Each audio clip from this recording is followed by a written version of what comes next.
Hey there, my fishing friends! Your favorite fishing blogger is back with another exciting forecast.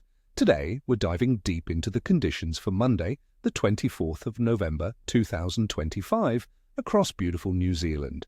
And let me tell you, this day is shaping up to be something special. We're on the cusp of summer, and the fish, they know it. Stick around because I'm going to reveal why this Monday could deliver some truly memorable catches, especially if you know where to be and what to throw. First up, let's talk about our freshwater champions, the trout, both brown and rainbow. Friends, with the water warming up and insect life absolutely exploding, these guys are on the feed. Look for them in the shallows during the mornings and evenings, especially around riffles, seams, and any structure where food washes down. The evening rises for caddis and mayflies could be exceptional, so have your dry flies ready. During the day, if the sun gets high, they might hold in slightly deeper pockets or undercover, making nymphing with weighted patterns a deadly tactic. For lake fishing, casting and spinning near the shorelines of iconic lakes like Wanaka and Hawaii will be highly effective. I'm talking about small, natural-colored soft plastics or classic Toby lures mimicking those abundant baitfish and insects. Now for our saltwater warriors. Snapper and kingfish are really hitting their stride as the water warms, and November is prime time for them. Look for snapper in depths between 10 and 20 meters, especially where you see baitfish congregating, or better yet, a workup with diving birds. Soft baiting with 3 to 4 inch minnow-style lures in natural colors will be deadly. Also, don't forget slow jigs or micro jigs in the 20 to 60 gram range. A little trick: match your lure size to the smaller baitfish to dramatically increase your hookups during workups. For kingfish, their activity is really ramping up. Search for them around pins and marker buoys, and definitely wherever you see bait schools congregating. Casting stick baits or mechanical jigging can be incredibly effective, especially when the tide is running. A fresh butterfly jack mackerel, or a live one, can also put you in good stead for hooking into a spring monster. Kahawai will be right there in the mix, often an early indicator of a workup. They'll readily hit a small metal spinner or a soft bait, giving you a fantastic fight and potentially leading you to bigger predators. Alright, let's break down the conditions, friends, and understand why the fish are behaving the way they are.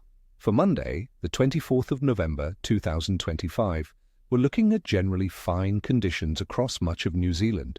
Temperatures will hover around 20 to 23 degrees Celsius during the day, dropping to a comfortable 10 to 15 degrees Celsius at night. We're expecting clear skies and settled weather, with southerly winds easing in the evening.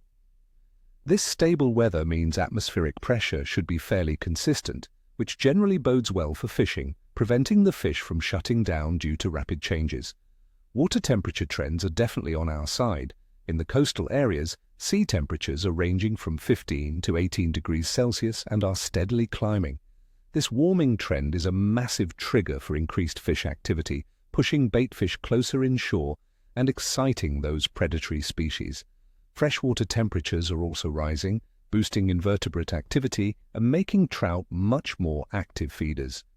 Now for the moon phase, we're in a waxing crescent phase on Monday with about 15% illumination. This moon will rise before noon and set before midnight. Popular fishing lore often suggests that while a waxing crescent, especially close to the new moon, can mean shorter bite windows, when the fish decide to feed, that bite can be incredibly intense. My experience tells me that early mornings and late evenings, right around dawn and dusk, will be crucial. This is when the fish often feel most confident to come out and feed actively. Overall, the biological activity of fish in New Zealand during late November is high. It's a busy time as many species like snapper and kingfish are actively feeding to build up condition before their spawning season. Trout, having largely finished their spawning, are now focused on recovery and voracious feeding as spring truly takes hold. This means we have a strong opportunity for a productive day on the water. Considering all these factors, the warming, stable weather, rising water temperatures, and high biological activity, I'm giving the overall fishing forecast for this Monday a solid good to excellent, with specific windows potentially being on fire. The key will be timing your efforts around those peak feeding times, especially dawn and dusk, and being prepared for intense, shorter bites rather than all-day action. So, my friends, I wish you all tight lines, and ni hao, ni cheshui. Or as we say here, no tail, no scales. Get out there and make some memories. If you found this forecast helpful, please hit that like button, subscribe to the channel for more expert tips, and ring that notification bell so you don't miss a single video. And tell me in the comments below, what are your plans for fishing this coming week? What's your favorite spring lure in New Zealand? I love hearing your stories and insights. Until next time, stay safe and keep those lines wet.